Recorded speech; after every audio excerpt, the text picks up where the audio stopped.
guys, welcome back to another episode of Court Reporter Confidential. My name is Isaiah Leslie. And I'm Stephanie Leslie. Today we're going to talk about being a CSR-owned agency in a crowded market. Yep. A lot to talk about here. There is. And I guess maybe starting off, we should talk about how we started out in 2007 and how maybe the market has changed since when we started. Yeah, we started in the recession, which I know we've talked about on our previous episode, but the market has definitely changed. We've been through some ups and downs and weathered the storm. And it seemed a lot easier in one sense to start when we did. I think the market was maybe more wide open at that point. And there are people saying don't do it, but those are the normal people that always say don't do it because it's risky. But back then, it seemed like there were a lot more family-owned agencies. A ton more, yes. The market has definitely changed in that way. Yeah. Yeah. In fact, I think our biggest competitors were like the regional family-owned agencies of the time. I didn't even think about the big national competitors. No. Yeah.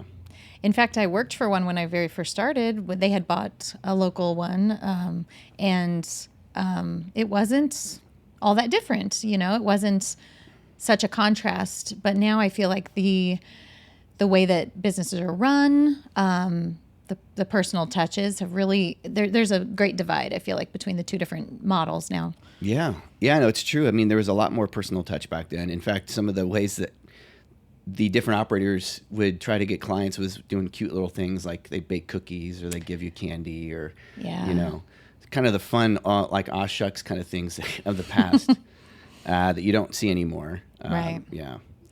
Yeah, it's not valued as much, and the relationships, the loyalty even among reporters. When I started, I worked primarily for one agency, and I feel like that isn't so much the case anymore. So that changes the dynamic on the back end with the reporters.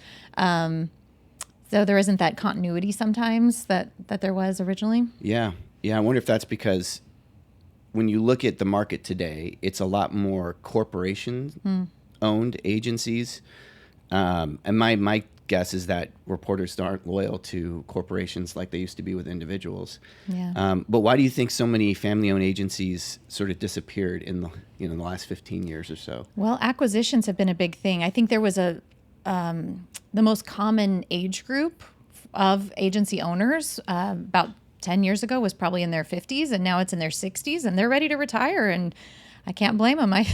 And now it's challenging, too, for agency owners to get their jobs covered, to work within the rates. We're feeling pressure on both sides. You know, clients are wanting to replace us, potentially. Not everyone, but that there is some of that. And there are cheaper options of less quality out there. And then we're getting squeezed because there's a lack of reporters sometimes willing to cover jobs. And so you're getting squeezed, and it's tough. It's a tough business to be in. So I don't blame them for wanting to just sell out and not sell out in necessarily a bad way, but cash out what they've worked so hard for. Sure. No, I think it's a great point. I do think too that reporters can make so much individually now as independent contractors. I think maybe when we were starting out, becoming an agency owner, there was an extra benefit of increased income, and certainly we do make good money as owners, but I think today it's not necessarily the gap isn't as big. You can make a really good amount of money as an independent contractor. Oh yeah. So I'm confident some of my colleagues make more than we do. Absolutely. Yep, we've seen the invoices. Yeah. They make a lot. They work hard for it, but why start your own business and incur all that risk and incur all the headache when you can run your own thing as an independent contractor? Yeah. Yeah. So I don't blame them. So for all the folks out there who aren't court reporters, it's a great time to become one. You don't need to start a business. You can basically become one as an independent contractor. So a little shout out to people for that. But I think that may be part of it, right? Is like the market was much more stable in the aughts for court reporters. So they made good money, but the kind of money you can make now is way better. Way better. Yeah. So there's not as many people that become agency owners maybe in the last 5-10 years. The motivation isn't there as much, and they can just command their own prices, and it makes sense. And so I'm hoping though that and I don't want to discourage reporters from starting their own firms, because I think there is a huge need for that right now. Yeah. I think clients need an option to go to for that high quality boutique service that sometimes corporations don't provide very well. Right. And that's a good maybe segue to talk a little bit more about being a CSR owned agency in this crowded marketplace. It's not just a title, right? Like, what are some of the differences being a family owned agency with a licensed reporter at the lead? Yeah, well, first of all, there's a huge influx of new reporters coming out of school, which is great. We're so excited to have them. I think it's 350% more licensees coming out of school now than there were just 5-10 years ago. So it's really good. It's a need that we have, and we're fulfilling it, which is great. But with that comes a lot of need for mentorship, a lot of need for holding their hands and teaching them what the steps are after, they learn the skill. They learn how to become a court reporter in school, how to actually do the typing, how to do the editing. And then they're like, now what? How do I invoice? How do I, or what, this weird scenario came up in a depot and they're in the middle of it. They're in the heat of it and go, who do I call? And they can call me, they can text me, they can email me, and I'm right there. Like this morning, I have a brand new reporter who's, I think, on her 3rd or 4th job. And she's like, I have a formatting question for you, and I'm able to provide that support that I'm not so sure. I haven't been in a corporation for a while, but I don't know that they have someone with that boots on the ground knowledge who's still taking depots, who's still interacting with clients on a daily basis, seeing those weird scenarios, seeing the trends, how things are shifting. So I think that's a huge benefit that we can provide that maybe bigger companies can't.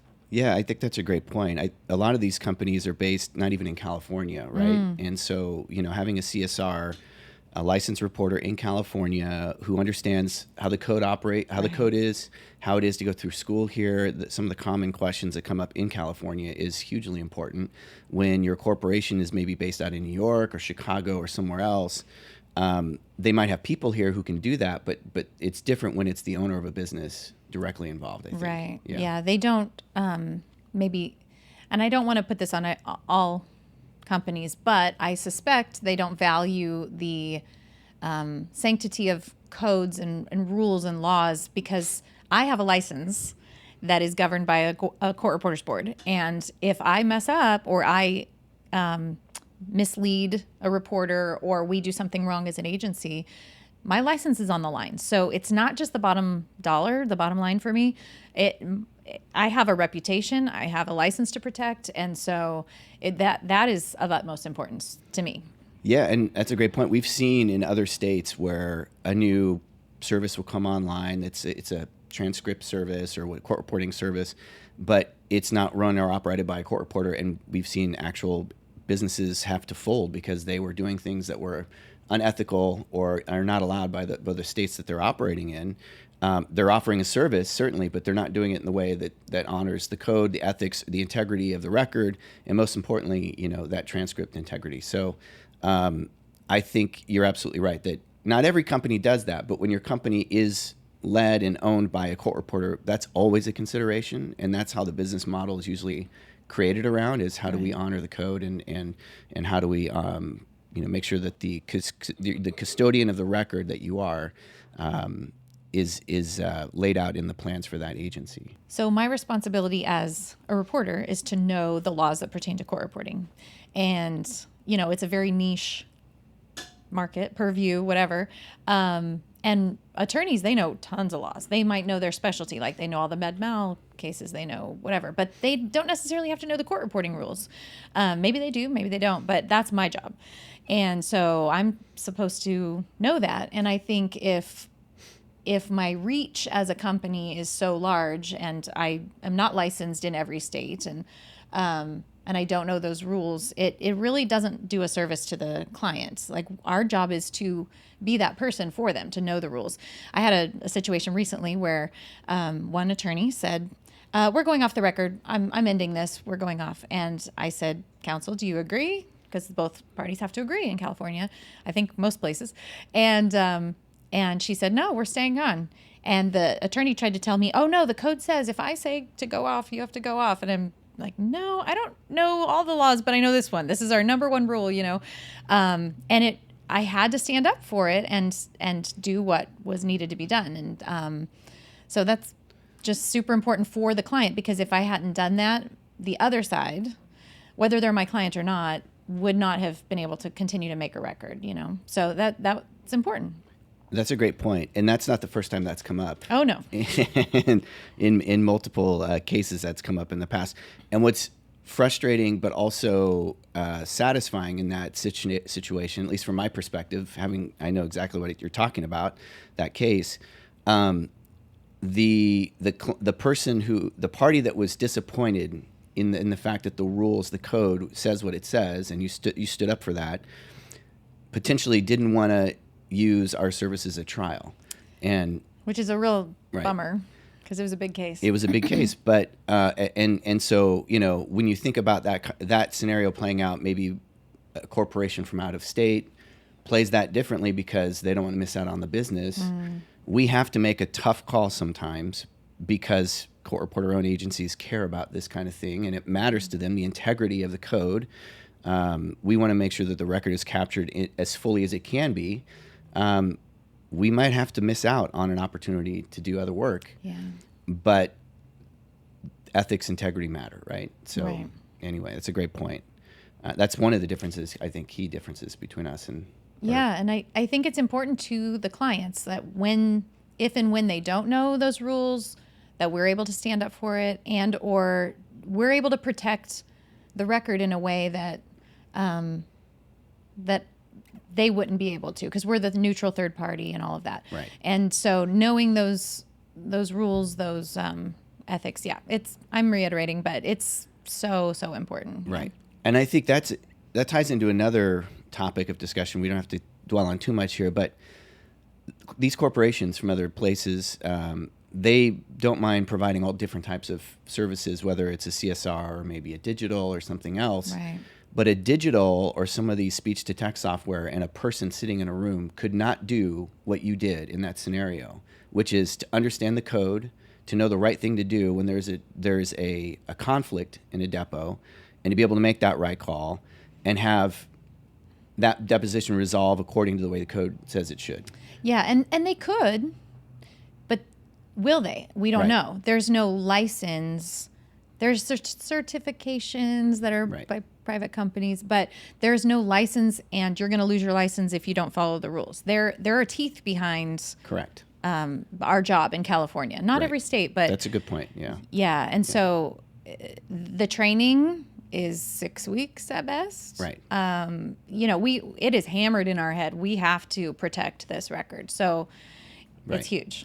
Yeah, and I think that, again, is another reason a CSR-owned company, agency, really is, there is a difference, right?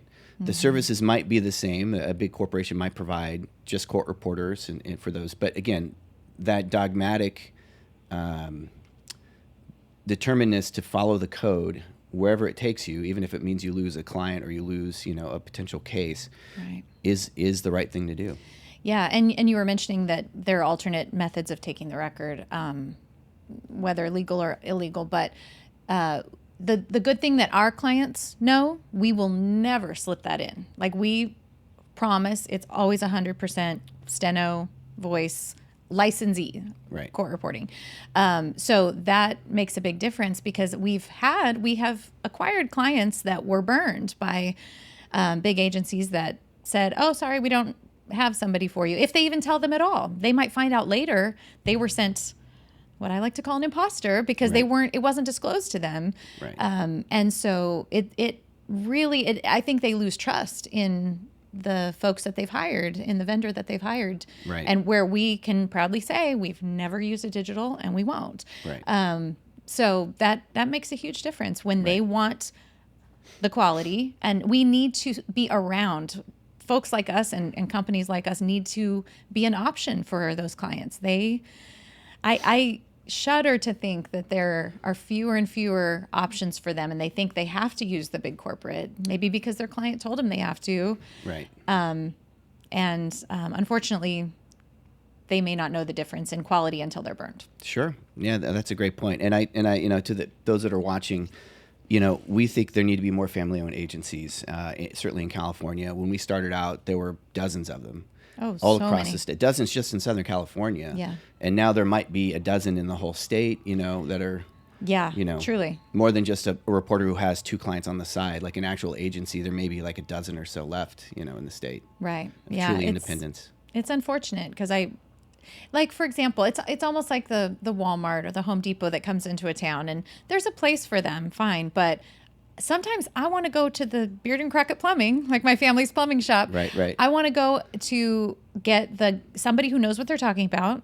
I might pay a little more, maybe not, but I know I'm getting quality, and I want that option. I want to be able to choose. And if there's no longer an option, that breaks my heart. So yeah, we people call institutional knowledge. They understand the process. They've actually maybe been responsible for changes in the code one way or the other to help clients and so forth, who understand it because they took the test to pass the qualifications for it. And when you don't have that, you miss out on that expertise. Right? Yeah. I love that I do have some of that, like being a leader in our state and in our association.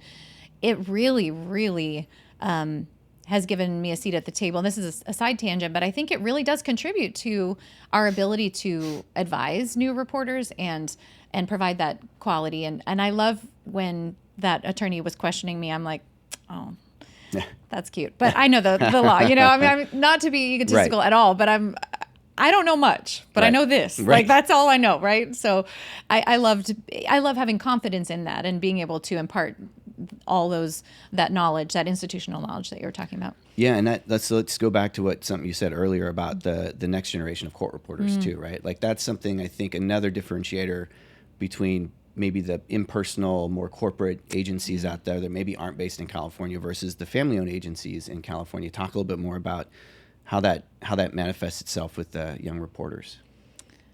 Well, I feel like I already have. I don't know. Do you have something in mind? Well, I was just thinking about the training, some of the educational stuff that we do as an agency, you individually, I mean. Yeah, so when I started, I just happened upon a proofreader who had a flyer at my agency or something, and I used her as a proofreader. And it turns out she was a retired court reporter. She had had some injury to her hand, and she had so much. I think she even owned her own firm previously. And she had so much knowledge, and she became my mentor. And I say to this day, I would not be anything without her. I mean, truly, she looked over every single transcript. I would take them to her. I would print them out, and we would meet at a Starbucks, and I'd have her proof it for me and tell me what I did wrong. And so those kind of touches really fine-tuned my skill. Gave me confidence that, yes, what I'm doing is right. I've heard from someone who knows what she's talking about. And so being able to pass that on to someone else as well as what she did for me is huge. So we have molded our agency into what we call a teaching agency. And we try to be that. We are a resource for students who need to sit out for their internship hours. It's really hard. I think a lot of agencies don't have the time and the bandwidth to be coordinating one more piece of a calendar puzzle, to have a student sit out and make sure it's okay with the client and all of that. But we make sure to do that. We prioritize students. And then when they get out, sometimes they want to work for us, which is great. But then as part of that, like I said, they have certain training from school, but they don't know the day-to-day, maybe all those weird scenarios that come up. Right. So we are in the process of creating a series of videos and doing some live trainings on Saturdays. And so I'm really looking forward to that. And I think it'll be a great opportunity to meet them, interact with them, and be a resource that they can watch those and feel more confident about their skill. Yeah, that's great. And that's something, I think you mentioned you had a mentor. I think the agencies, when you started out, had more at least of a training process where you would get some hours. Some did, right? The good ones, right? But yeah, that's something you really don't see anymore. And it's something, again, a difference between a CSR who cares about the profession and who cares that her profession is well represented in the business community, right? Whereas a more impersonal agency, they're very much concerned about the bottom line and the services side of it, but maybe don't care as much about court reporting specifically, and that it's continued to be nurtured and that they hold a certain care about that itself, Yeah, we are definitely at a crossroads in our industry of it could it could be done if AI and digitals take over. And so we have a really vested interest in making sure that stays around, and not just for ourselves, but for our clients. Because like I said, it scares me to think that they wouldn't have an option of a high quality reporter who has a license on the line and cares. Well, and this gets in, we can talk about AI more in detail in some follow-up episodes, but the fact that there's still a very big difference for a human involved in that process. There's sort of checks and balances involved with the human hearing and then using their machine, whereas an AI process is not 100% accurate. There's still hallucinations. There's an integrity of the record that's missing with that process. And quite frankly, it's been shown that AI doesn't do a great job with certain minority dialects, with a lot of very high intensity conflicting speaking happening at the same time. So there is still a drop off in quality, and you'd hate to see the record not be fully captured because you're using something that's inferior product. Right. As good as it's getting, it's still not there. So and that's why we won't do it. But that's why some other agencies don't care necessarily as much about the record itself as much as the service, just having anything recording it. Right. Exactly. Yeah. It's hugely important, and we're going to go down with the ship if we're the last one standing. But that's right. I am proud to be one of the last reporter-owned firms standing, and I mean we're not the last, but I'm exaggerating. But percentage-wise, it is. If I had to take a stab at it, what do you think? There are 20% left of what there used to be when we started just 17 years ago. Yeah, I'd say you're right. Yeah, I don't know. It's a small percentage left, and it's really small now. Yeah, there was a huge acquisition spree, basically coming out even before COVID, but definitely coming out of COVID. And there's a lot of people that sold to the big corporate competitors, which good, more power to them. I know there's a lot of money people made out there, but we do feel that there's an opportunity for people that are maybe looking to sell, if that's you or anybody out there in the audience, that there are still some family-owned alternatives, and we're hoping to position ourselves as one of those groups of people. There's some other family-owned agencies in California still too that are great. But one of the difficulties now is networking, right? Yeah, and networking means when we have a client who has a job in Jackson Hole, Wyoming, and we don't necessarily have a brick and mortar there. We don't have reporters there, but we have connections, and we've built relationships with other agencies across the country so that we can provide equal quality. And so we refer them to them, or we'll kind of take on the job and just network it, basically like share the work. And now it's harder to find reporter-owned firms anywhere. They're like, oh, they don't exist anymore. They got bought out, or they folded, or whatever. So that affects the quality as well. So we hope to still remain intact across the country, that we have some options that we can go to. Well, I think one of the important things, it's helpful to us, at least our perspective is, if we're going to send a client to somebody else, we want somebody who's like-minded, who thinks the same way we do, and puts that customer service and quality and understanding of the code, whatever the state code might be there, at the highest level. And we generally feel that reporter-owned agencies have that standard more so than perhaps an impersonal, nameless corporation. Right. And I don't want to refer them and put our name behind it, and then they send a digital, and that reflects poorly on us or something. Great point. Yeah, we want to make sure if we're sending them to somebody, it's going to be a court reporter that the client gets. Right. Yeah, great point. Yeah. Yeah, and you were talking about acquisitions earlier. That's a big thing for us. I think whether it's us, like you said, whether it's us or someone else, I think it's I want people to consider selling to maybe one of their reporters, or passing it on in a way that would be more sustainable for our industry. Sure. So we're open for business, but anybody, really anyone, but the large corporations, I feel like they've acquired enough. Right, exactly. And a lot of those guys are really thinking about other things as well, not just court reporting, right? I mean, these big corporations may offer a multitude of other services. That court reporting might not even be their main source of revenue. And I think that's another thing that's different between CSR-owned agencies and corporations is, at the end of the day, we don't even know, if you get a CSR-owned agency, it's all about court reporting. right? That's really important to them, that's their expertise. Correct. That's what I was going to say, their specialty. Right. Yeah. That's really their wheelhouse, right? And so with a corporation, you sell your agency to them, they might perhaps be doing a lot of other different things that maybe you didn't know about. Maybe they end up selling to somebody else down the road too. And so your clients, and quite frankly, your employees and your court reporters maybe that have worked with you for years, there's a lot of turbulence that can unfold with that kind of an arrangement. So something else to consider. Yeah, and I know how I would feel. I mean, you mentioned our staff. I mean, they are the driving force in our company. They keep the wheels running. They allow us to go out of town occasionally, and I would not want to just throw them to whoever and hope they still have a job. And so that's been the beauty of when we have acquired other firms. We have acquired some amazing teams, and some of our best employees are from other agencies.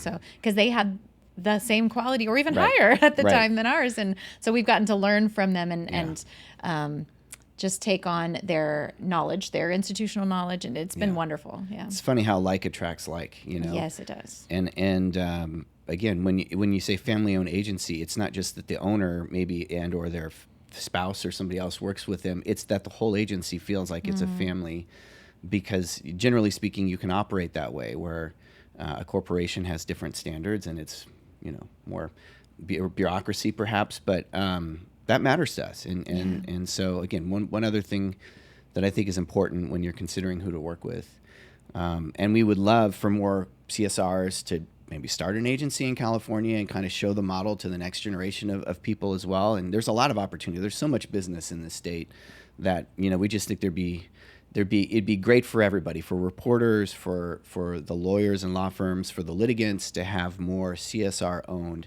court reporting agencies. Yeah.